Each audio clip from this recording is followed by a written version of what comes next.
नमस्कार दोस्तों, स्वागत है आपका टेक्निकल पाठशाला के इस वीडियो में।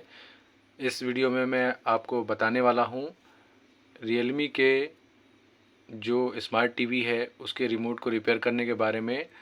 हम इस वीडियो में देखेंगे कि एक ख़राब रिमोट को कैसे रिपेयर करेंगे और मदरबोर्ड में इसके कहाँ पर क्या वोल्टेज आते हैं जिसके आधार पर आप इसको चेक कर पाएंगे।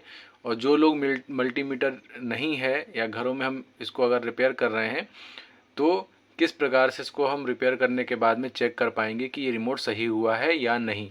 तो चलिए आइए देखते हैं क्या क्या इसमें होता है और कैसे इसको हम रिपेयर करके सही करते हैं। सबसे पहले मैं आपको इसमें बताना चाहूँगा कि यहाँ पर हमारी ये जो स्प्रिंग दिख रही है और यहाँ एक इसका जो भी सेल के लिए जो भी कनेक्टर होता है वो टूटा हुआ है। इसको हम जोड़ेंगे। जोड़ने के बाद में हम यहाँ पर इसकी कनेक्टिविटी बनाएंगे।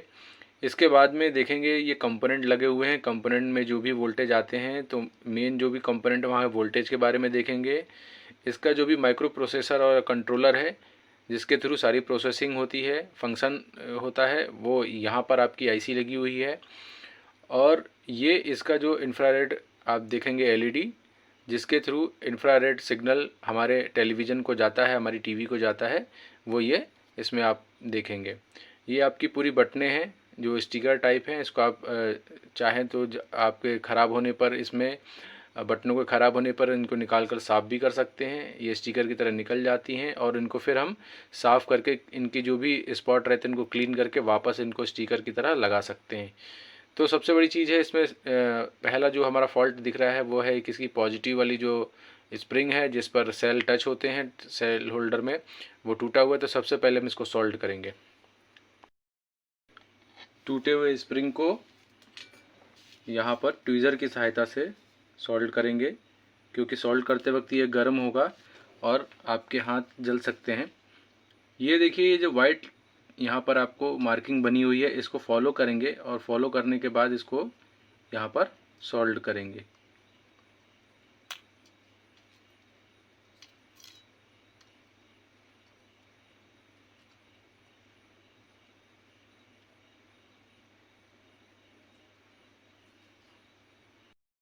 टूटी हुई स्प्रिंग को हमने यहाँ प्रॉपर तरीके से सोल्ड कर लिया है। करने के बाद अब यहाँ पर हम जो इसके कंडेंसर है कंडेंसर पर और इसके जो भी ये इंफ्रारेड एलईडी है इस पर हम ये वोल्टेज चेक करेंगे जिससे हमें पता चलेगा कि ये रिमोट सही हुआ है कि नहीं। तो मल्टीमीटर से यहाँ पर जो हम चेक करेंगे कैपेसिटर पे जो सेल के वोल्टेज हैं वो यहाँ हम दोनों पॉजिटिव और नेगेटिव रखकर प्रॉप को वोल्टेज में चेक करेंगे और यहाँ पर भी हम वोल्टेज की रेंज में चेक करेंगे। तो एक एक करके मैं आपको बताता हूँ कि कैसे क्या प्रक्रिया करेंगे। तो ये देखिए जो आपका सबसे पहले कैपेसिटर पर चेक करेंगे उसकी पिनें यहाँ इस साइड भी निकली हुई हैं। तो यहाँ पर आपकी ये वाली जो पिन है पॉजिटिव है और इधर वाली जो पिन है नेगेटिव है। तो इसको सेल लगाकर और इसके जो रिमोट के जो इसका जो हाउसिंग है इसमें लगाकर कवर में और उसके बाद हम इसको चेक करते हैं। मदरबोर्ड को हमने इसके जो भी इसका हाउसिंग है कवर है इसमें हमने मदरबोर्ड को लगा दिया है, सेल हमने लगा दिए हैं। लगाने के बाद में सबसे पहले हम जो है वो चेक करेंगे कि हमारे ये दोनों टर्मिनल जो हैं यहाँ पर वोल्टेज आपके आने लगे हैं कि नहीं।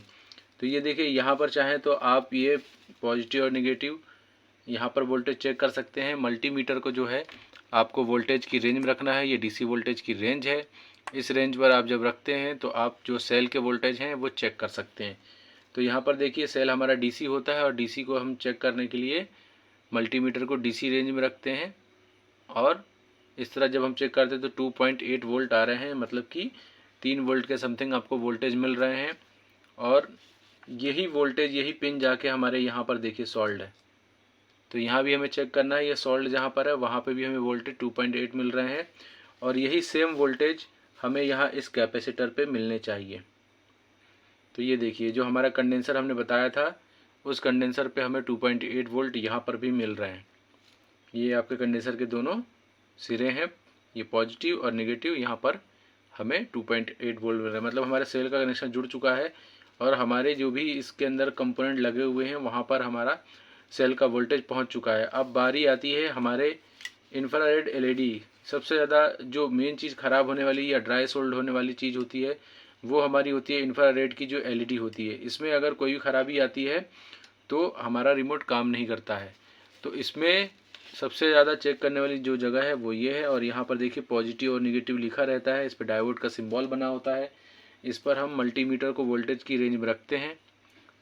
ठीक है, रखने के बाद में आप इस तरह से यहाँ पर मल्टीमीटर की प्रोब को यहाँ पर टच करके पकड़ सकते हैं। और आप ये देखिए कि इसको प्रोब को प्रॉपर तरीके से लगाने के बाद में मल्टीमीटर की प्रोब को यहाँ पर इंफ्रारेड एलईडी पर रखकर प्रॉपर तरीके से रख लेंगे, शॉर्ट नहीं हो। और रखने के बाद में यहाँ पर जो भी बटने हैं इनमें से किसी बटन को प्रेस करेंगे तो यहाँ पर देखिए ये आपको 0.175, 0.225, 0.367 इस टाइप के अलग अलग वेरिएबल वोल्टेज पल्स के रूप में आपके इंफ्रारेड एलईडी पर आते हैं, जो कि आपके मल्टीमीटर से आप इसमें देख सकते हैं, चेक कर सकते हैं। ये तो हुआ एक तरीका कि आपकी एलईडी के सेंसर पर जो वोल्टेज हैं वो आने लगे कि नहीं।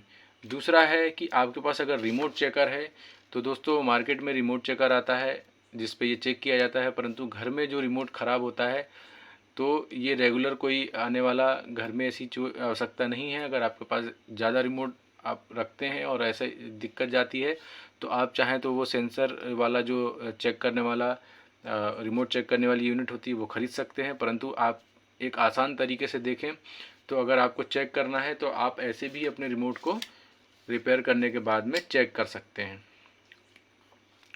ये देखिए मैं आपको दिखाऊंगा इस तरह की। ये देखिए रिमोट सही होने के बाद में अगर वोल्टेज हमारे सही जा रहे हैं तो जो सेंसर है इंफ्रारेड एलईडी है इसके यहाँ से हमें ये फ्लिकरिंग टाइप की लाइट जनरेट होती है, जो कि आसानी से हम अपने मोबाइल में देख सकते हैं और रिमोट को चेक कर सकते हैं कि ये रिपेयर हुआ है कि नहीं। तो दोस्तों इस प्रकार मैंने आपको 2 से 3 तरीके बताए रिमोट को रिपेयर करने के, चेक करने के। एक तो आप मल्टीमीटर है, आपके पास आयरन है, आप इसको सॉल्ट करना पड़े या जो भी प्रोसेस करनी पड़े तो आपके पास आयरन होना चाहिए।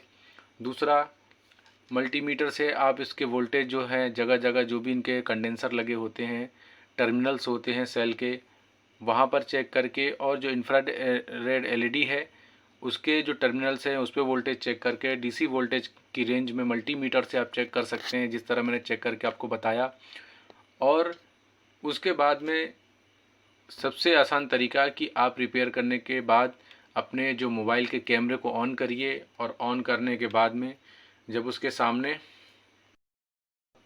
रिमोट को ऑन करते हैं, उसकी बटनों को प्रेस करते हैं, तो जो इंफ्रारेड एलईडी है उससे आपको एक लाइट इमिट होते हुए मोबाइल के कैमरे के थ्रू आपको स्क्रीन पे दिखाई देगी, जिससे कि आप पूरी बटनें एक एक प्रेस करके चेक कर सकते हैं कि आपके रिमोट की कोई बटन पर्टिकुलर बटन ख़राब तो नहीं है और रिमोट आपका जो है वो पूरी तरह से चालू है कि नहीं। तो ये दोस्तों आसान तरीका मैंने आपके घर में जो रिमोट है उसको रिपेयर करने का, उसको सही करने का बताया है। कई रिमोटों में आपकी जो ये कीपैड होते हैं स्टील वाले, इस तरह से बटन ना होकर कार्बन के होते हैं। तो मार्केट में कार्बन स्याही के नाम से आपको इसकी जो कार्बन होती है जो कीपैड के ऊपर लगाई जाती है वो भी मिल जाती है। मैं अपने अगले वीडियो में आपको कार्बन वाले रिमोट के बारे में बताऊंगा, उसकी अगर बटन ख़राब हो जाए तो उस पर किस तरह कार्बन स्याही लगाकर और उसको रिपेयर किया जाता है वो भी मैं आपको बताऊंगा। अभी इसकी बटनें जो होती हैं वो आपकी रिमूवेबल होती हैं, स्टिकर जैसी होती हैं, और इसको निकाल कर आप क्लीन करके वापस लगा सकते हैं। तो इस टाइप के रिमोट को रिपेयर करने के बारे में जो भी हमारे स्मार्ट टीवी हैं या जो भी हमारे रिमोट रहते हैं टीवी या सेटअप बॉक्स के, उनको रिपेयर करने के बारे में बताना चाहा। तो दोस्तों इसका आप फॉलो करिएगा, वीडियो को देखिएगा, इस प्रकार आप रिमोट रिपेयर करके देखिएगा और बताइएगा कि ये वीडियो की जानकारी आपको कैसे लगी, मेरे द्वारा बताए गए आसान तरीके आपको कैसे लगे। तो धन्यवाद दोस्तों, टेक्निकल पाठशाला में आज के इस वीडियो में इतना ही। नमस्कार। वीडियो को लाइक और चैनल को सब्सक्राइब ज़रूर करें। इस इन्फॉर्मेशन को ज़्यादा से ज़्यादा लोगों में शेयर करें ताकि और भी इस चीज़ का इस्तेमाल कर पाएँ। वीडियो को लाइक और चैनल को सब्सक्राइब ज़रूर करें। इस इंफॉर्मेशन को ज़्यादा से ज़्यादा लोगों में शेयर करें ताकि और भी इस चीज़ का इस्तेमाल कर पाएँ।